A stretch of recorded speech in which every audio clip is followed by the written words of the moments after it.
G'day guys, and welcome back to another vlog for Embargo, a transport and logistics game. So a lot's happened since our last video. We had a massive playtest with 5 people, and it went really well. I got a lot of notes, which is great. We also changed up a few things for a couple of games, just that I had notes on that I wanted to try out, and some things didn't work, but I'll touch on those in a moment.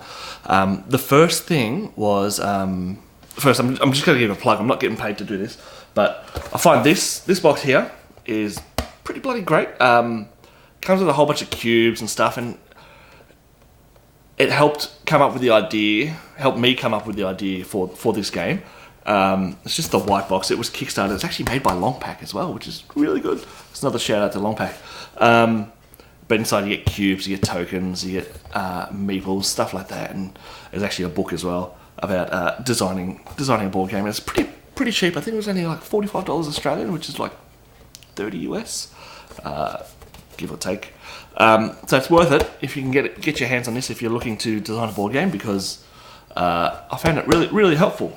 But inside there were cubes. So this is our freight. This is what we've been using as freight. There's 6 different colors. There's blue, black, red, white, yellow, green. That was 6. Blue, black, red, white, yellow, green. And how we originally planned the game was every player would have a color and they would focus on that color.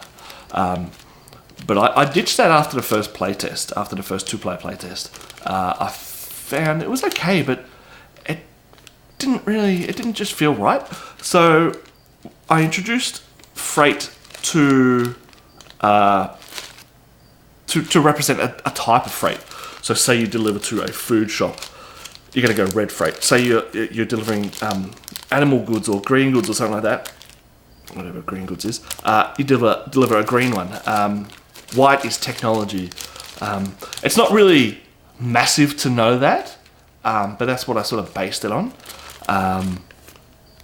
And so now for that latest playtest, we used the color-coded cubes on the cards. It actually said deliver this much blue freight, deliver this much white freight, and it also allowed to be a bit flexible with sabotage cards in the way of being a bit more aggressive. So people can say, they pick up a card and it will say, move 2 freight from an opposing company's warehouse back to the hub and replace it with different colors. So you can have a look at their contracts and just give them colors they don't need. And it sort of slows them down a bit. They've used 2 actions to get those 2 freight, and you're stuffing them up with 1, which is really cool. The playtest went really bloody well. I was probably over the moon, probably a bit too much over the moon, because it just ran how I wanted it to. There was laughter, there was fun. At one stage, I playtested. I had a mate Tim here, and I had picked up a sabotage card, and it's like, for your next turn, you can't collect any freight from the hub and put it at your warehouse. So what he did was he just gets sabotage card after sabotage card. Obviously dealt it out to me mostly, but then also went around the table. It was the first time my business partner Rena actually played the game as well, and she won the first game she played. I'm yet to win a game on my own bloody game, so I don't know how that works out. So that was generally the feedback for that playtest, which was great. What we also did was, instead of just having a deck of contracts, a deck of sabotage cards, what we did, we sort of did a poker layout where we'd flip 3 contracts over and they'd be face up so everyone could see them, and on your turn you could pick one of those 3, but it wouldn't be replenished until the next turn, so you couldn't just pick one and get a new one out. So we didn't do that. That didn't go as well as I thought it would. I wanted to test that out, but it found a bit too cumbersome and a bit too fidgety. So we scrapped that for our second game, and we also introduced a cost to play sabotage cards. So instead of just being able to go 1, 2, 3, 4, 5 like Tim did, the poor bugger, we went. What do we do? We went. So basically, they'll have different costs depending on how strong they are. If they're really strong, they'll cost up to three freight. Jeez, I can't even say it. Free freight. 3 freight to spend. So that's 3 freight from your warehouse that you need to spend. So that's a total of 4 actions just to stuff someone else up, because the 4th one is actually picking up that sabotage card. What I found is there's a bit more strategy involved with introducing that cost. So people will take a bit more freight before deciding what to do with it. So if you had no freight, you wouldn't go for a sabotage card. You'd just try and get some freight into your warehouse and you'd focus on that. But while it's in the warehouse, it's probably where the most dangerous part it could be, because there's more cards to affect freight in a warehouse than there is on a contract. Another sabotage card, in saying that, from a really good colour, so changing it to specific types of freight, different colours of freight, was a card that read, if I'm going to remember it now, move 2 freight from one active contract to a different active contract. So you had 2 freight on this white contract, and they moved that to a blue contract, and say you fulfilled that blue contract, well, basically you lose those white freight if you don't move them off, because they've been delivered to that contract, but you can still spend actions to get that back.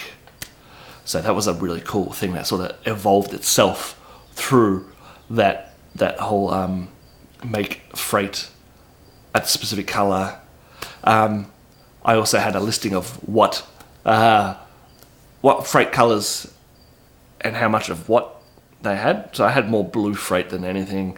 I really needed to fine-tune that for the next playtest, which I haven't actually scheduled, so it's a fair way off. But that's where the game's at the moment. It's really bloody good. It's in printer form. If I just duck over here,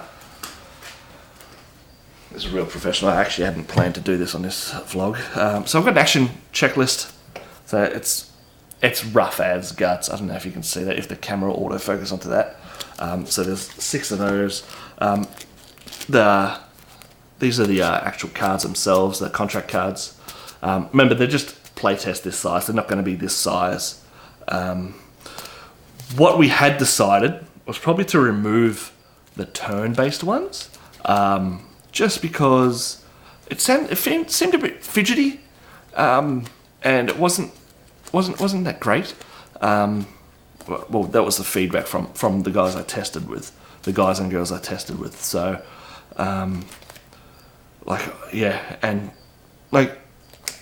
there are, I think there's 54 cards here, and only 10 of them are duplicates.